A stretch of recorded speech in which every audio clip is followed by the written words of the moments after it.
who I believe is pulled over onto the side of the road for this hit, which we greatly, greatly appreciate. That's a face that only a mother could love. Good afternoon to the one and only Chris Carlin. Hi, Chris. How are you?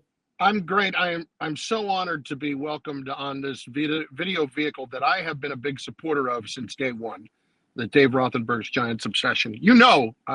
I'm a loyal watcher. So here we are. I know you are. I appreciate it. And I also know that the goal is for maybe you to launch something like this on your own. And in any way that I could possibly help with that, that would be terrific as well. I'd love to see that. I would just like some more money. Let's put it down to what it is. I would like money no matter how I can get it. And if it's doing this, hey, yeah, let's go.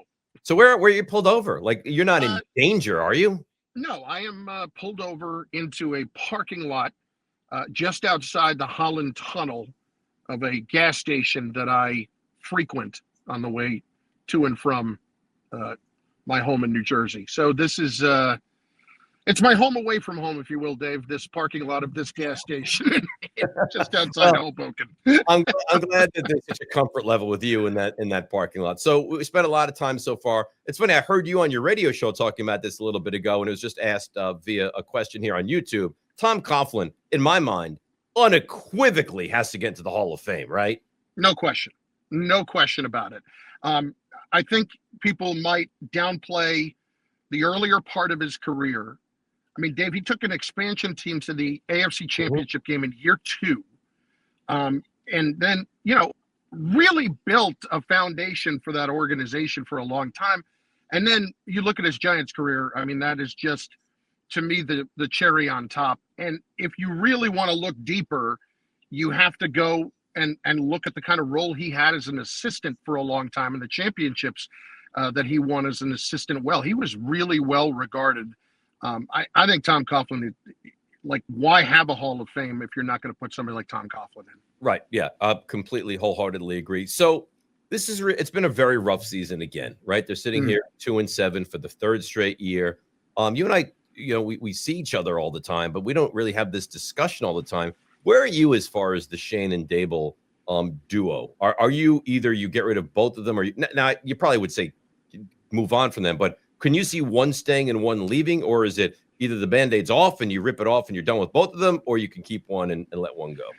What's interesting to me is that it and you can tell me if I'm wrong, that the things that I see lately seems to be indicating that Shane staying and Dable going feels like it's a little bit more possible. I'm sorry. I'm done with both. I think I've watched enough to know that year one in what they were doing there was kind of fool's gold, and it needed to be. It's difficult to say it, but it still needed. They weren't a good enough team to not strip it down a little bit more. But then when you go to the playoffs and you win a playoff game, but you do all of it with the amount of one-score wins that they had and everything that was a factor there, you have to be able to look at the picture accurately. And I don't think that they really did. And I think then moving forward, I don't think Joe Shane has had great drafts at all. The Malik Neighbors pick, okay. A lot of people thought that Malik Neighbors was going to be that, and I think would have made that pick in that spot. Tyler Nubin's been okay. And then Dart this year, this could be the one thing that actually saves him. I think if it's going to save either guy, it's more likely to save Shane than Dable, even though it was supposedly Dable's guy because Shane's the one who went and got him. As far as Dable's concerned,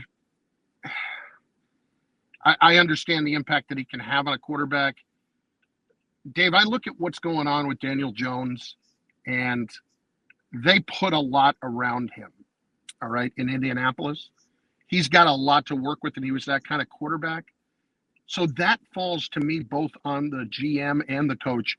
The GM did not put enough around him and drafted poorly, and the coach clearly did not coach at the level that he needed to if this is what this guy was capable of. And I think having Jonathan Taylor helps him a lot. Yeah, having Saquon Barkley would have helped him a lot too. And I'm somebody that I understand why they let him go. I just didn't think the money was so prohibitive that should have happened. So anyway, if Darius Slayton is Chris, Darius Slayton is making that money. And it's absurd. Yeah. And it's absurd that Darius Slayton is making that money. Darius Slayton is a nice fourth receiver on a team. That's what he is. Yeah. So does it make, because I've said this and be like, wait, hang on a second.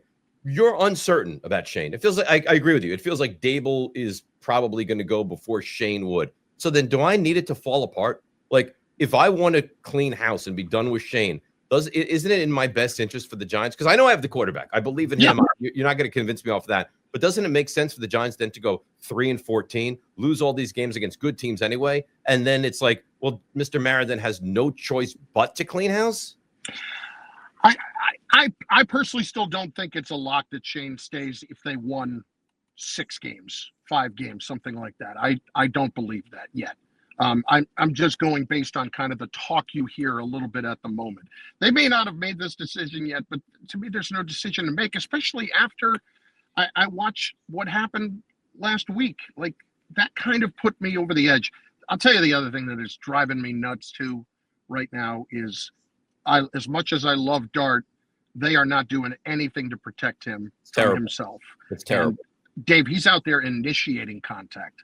And I don't mean to completely change the topic here, but like whatever the message is about protecting yourself is not getting through right now. I love Dart. I think he can be a good quarterback in the league. I don't know yet if he'll be great. And the only reason, Dave, that I'm skeptical about it is the health. That's it. Period.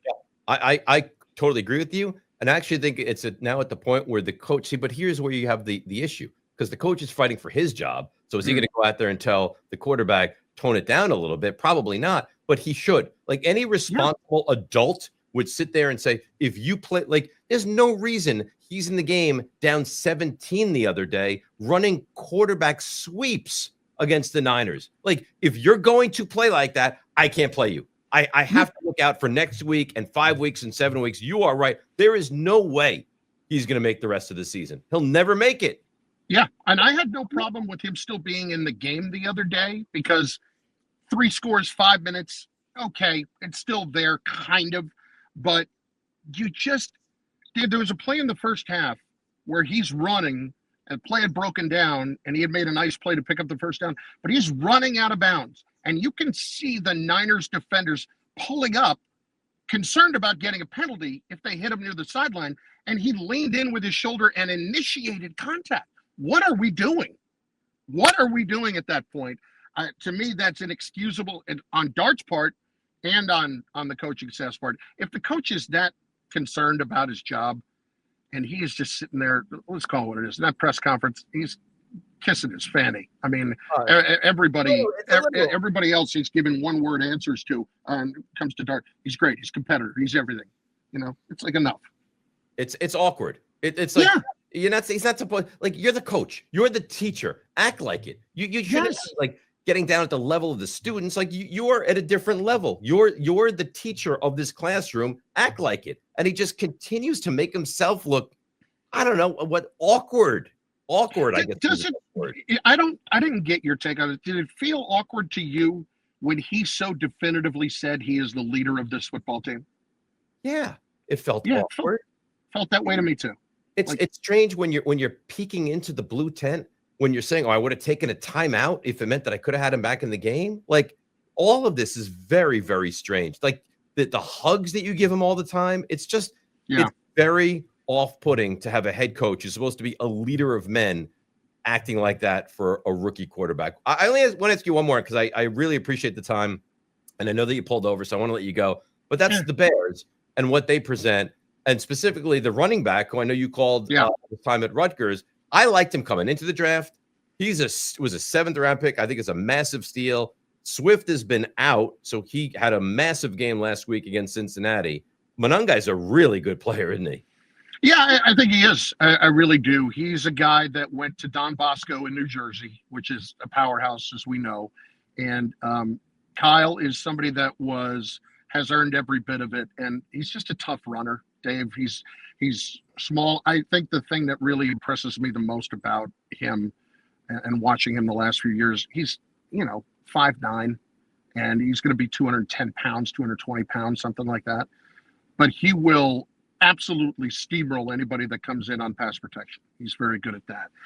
On the Bears overall, I had them in Vegas a few weeks ago on ESPN radio. I thought that they were a team that's just still finding its way. I think this is still very much a game the Giants could actually win, but I don't feel like I don't feel like this is a definitive they're going to get beaten up kind of a game. The Bears seem to be finding their way. You know, Williams seems to be finding her way. How do I tell anything against the Cincinnati Bengals, a team that scored 80 points over 2 weeks and lost both games? Yeah, it's amazing. How do I tell? Their defense is as bad as anything I've ever seen in my life. It's the worst thing. If you want to feel better, think about this. It's the worst defense I think I've seen in my life.